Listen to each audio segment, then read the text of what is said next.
बिन मांगे मुक्ति दई, बिन मांगे दियो श्रीलंक। अंधाधुंध दरबार है, तुलसी भजो निशंक। मतलब बिना मांगे दिए।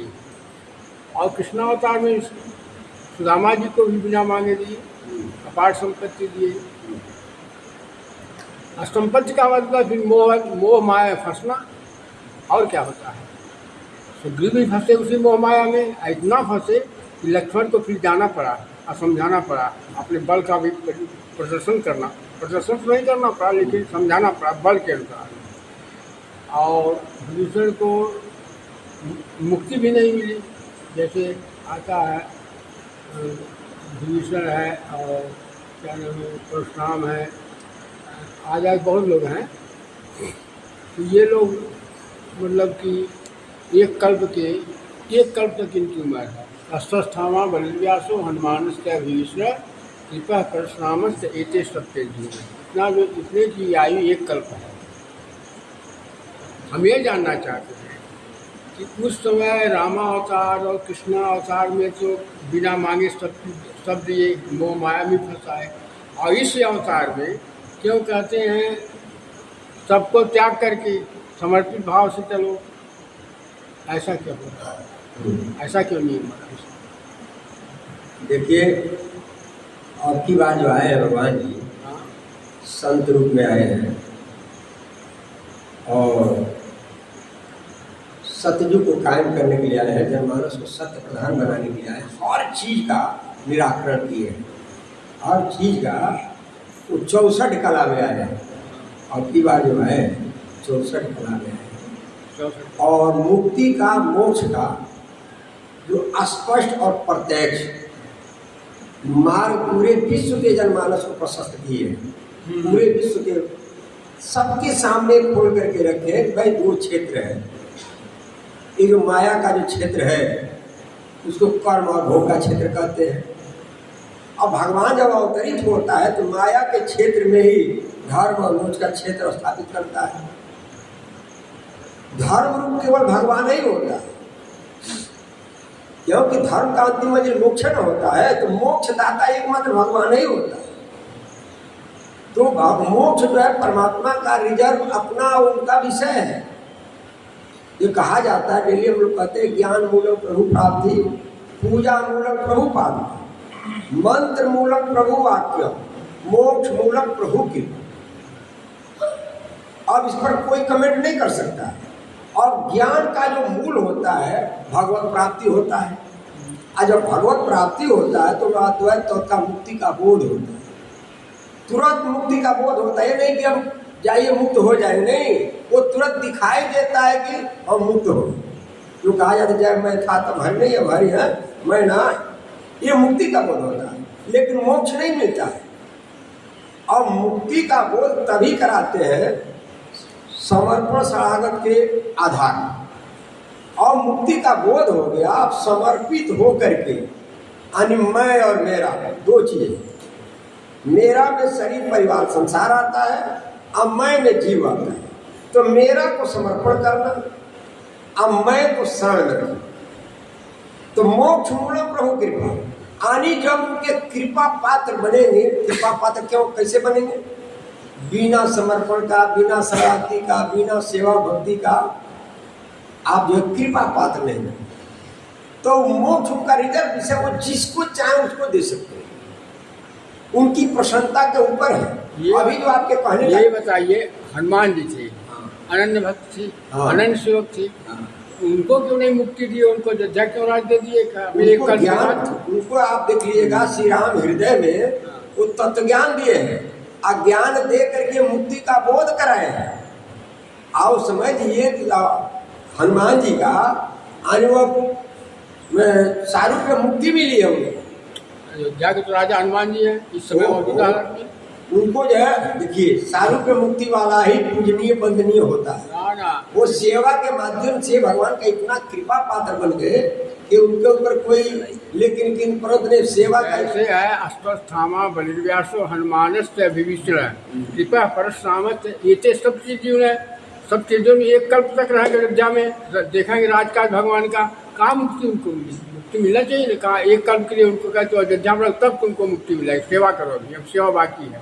हाँ, हनुमान का, हाँ, वो हनुमान को मान ली कि रखवारी थी अपनी का, भाई जिम्मेवारी थी। एक बड़े बड़े राजाओं का जो है युद्ध हुआ था, तो हुआ कि भाई अब जाने का समय हो गया है, तो राजा जो है कोई चढ़ाई कर करके इन पर कोई बात अरे दुर्व्यवहार न करे, इसलिए तुम्हारी कुछ दिन के लिए ड्यूटी दिया जाए। ये कल्प तो रहेगी। हाँ, अब जितना दिन रहे, अब तो कल्प के बारे में तो अब इसके बारे में तो ये जो अब कितना दिन रहे अभी तो है कि नहीं है, अब इसके बारे में तो भगवान नहीं जानते। लेकिन ये बात आया है कि हनुमान जी को जिम्मेवारी दिया गया था अयोध्या की सुरक्षा की। मुक्ति नहीं मिली। हाँ? विभीषण को भी वही पारिवारिक बंधन बांध दिए, सुग्रीव को किसकिंदा उनको भी कहाँ मुक्ति दी? अब जिसको भगवान भेजे होंगे उसकी जिम्मेदारी, जैसे मान लीजिए कि केवट है, केवट न कोई तत्व ज्ञान लिया और न कोई सत्संग सुना, खाली एगो नदी पार कर दिया, तो भगवान जी प्रसन्न होकर के और उसी समय वचन भी ले लिया कि हम एक नदी के खेवैया हैं या भव सागर के खेवैया हैं। तो जैसे मान लीजिए हम नदी पार कराना, वैसे भव सागर पार करा दीजिए। तो भगवान जी के प्रसन्नता पर निर्भर है, भगवान जी पूरे परिवार सहित इसको पार कराए। उसी तरह से विभीषण को या सुग्रीव को भेजे तो भेजे ना, तो भेजने का मतलब उनकी जिम्मेदारी है, क्योंकि उनको तो धर्म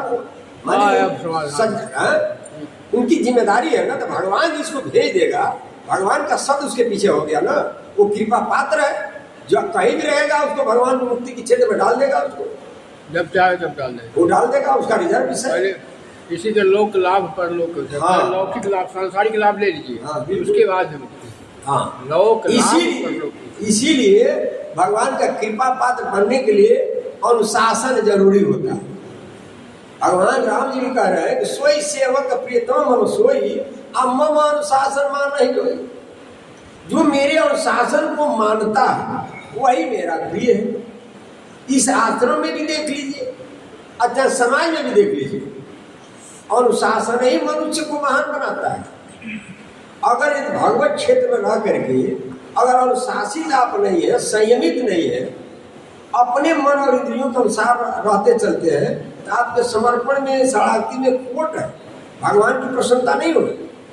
जब भी हमारे धर्म क्षेत्र में रहना है तो हमको विशेष रूप से अनुशासन का पालन कर, अनुशासित होकर रहना है। अनुशासन का मतलब कि हम जिस विभाग में जिस क्षेत्र में रखे गए हैं, वो विभाग का जो भी अगुवा है, प्रतिनिधि है, वो जो सेवा लगाता है उसमें हम भगवान का भजन करते हुए सहर्ष खुशी से उस सेवा को हम पूरा करें, ये अनुशासन है ना। अच्छा, और मान लीजिए कि ईमान सच्चाई का जो सर्टिफिकेट कहिए, मोहर कहिए, कोई भी विद्यार्थी पढ़ता है तो अपना कागज, अपना कॉपी नहीं चेक करता है, कॉपी चेक करने वाला कोई और होता है। तो यहाँ ईमान सच्चाई का जो मालिक चेक करने वाला यहाँ का कोई प्रतिनिधि हो, जो जिस विभाग का है, वो खुद कहता है कि ये आदमी बहुत ईमान सच्चाई से कोई भी आदेश दिया जाता है तो वो अपना पूरा करता है। वो मोहर है, सर्टिफिकेट है ईमान सच्चाई का। अपनी मैंने कोई ईमान सच्चाई का मोहर नहीं लगा सकता। भगवान तो यहाँ आए और सारा एक विधान व्यवस्था बना करके गए, भगवान जी अपना एक प्रतिनिधि बना करके गए, ये प्रतिनिधि के अनुसार चल करके अपने भागवतमय होकर के अपने जीवन को, अपने लक्ष्य को प्राप्त करो, ये विधान है, व्यवस्था है। तो हमको सबसे पहले अनुशासन अनिवार्य है, हर आदमी, हम जीवन जीना ही है, अनुशासित होकर के, संयमित होकर जिए।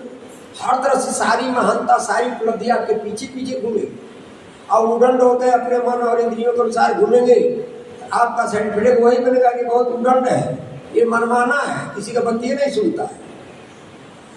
धर्म क्षेत्र में रह करके पहले जानकारी करना जरूरी होता है, और जानकारी करके जो सच्चाई प्रतीत होता है तो व्यवहार में अपनाने का प्रयास करना। अभी सभी लोग अमृत की यात्रा में ही है, अब ये सब यात्रा में ही है। अब मंजिल को हमको पहुंचना है, हम लोग का अंतिम मंजिल है अमृत, यानी भगवत प्राप्ति, भगवान हम लोग का ठहरा, अंतिम ठहरा। और बीच में परिक्रमा जो है, अभी जो हम बताए हैं कि सुख दुख से ऊपर उठना, जब सुख दुख से, जहाँ तक अभी आप बताया गया है कि जहाँ तक सुख दुख का क्षेत्र है वो समझिए कि मृत्यु का क्षेत्र है।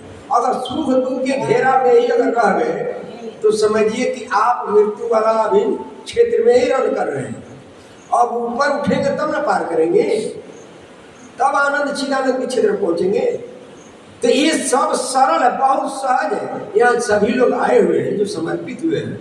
ये सुख दुख से ऊपर उठना है साधारण विषय नहीं, बिना समर्पण का, बिना शरारती का नहीं होगा। ये भगवान की कृपा पर ही संभव, ये जो है संभव है। जब हम समर्पित होकर, हम शासित होकर के रहेंगे तो दुख में भी सुख में भी जब हम भगवान को हमेशा अपना जो है स्मरण में रखेंगे, हमारे ऊपर कोई प्रभाव नहीं पड़ेगा, उस वचन पर हम कायम रहेंगे, सेवा भक्ति में लगे रहेंगे, तो ऑटोमेटिक तो भगवान उठा ही देता है, उठा ही देता है।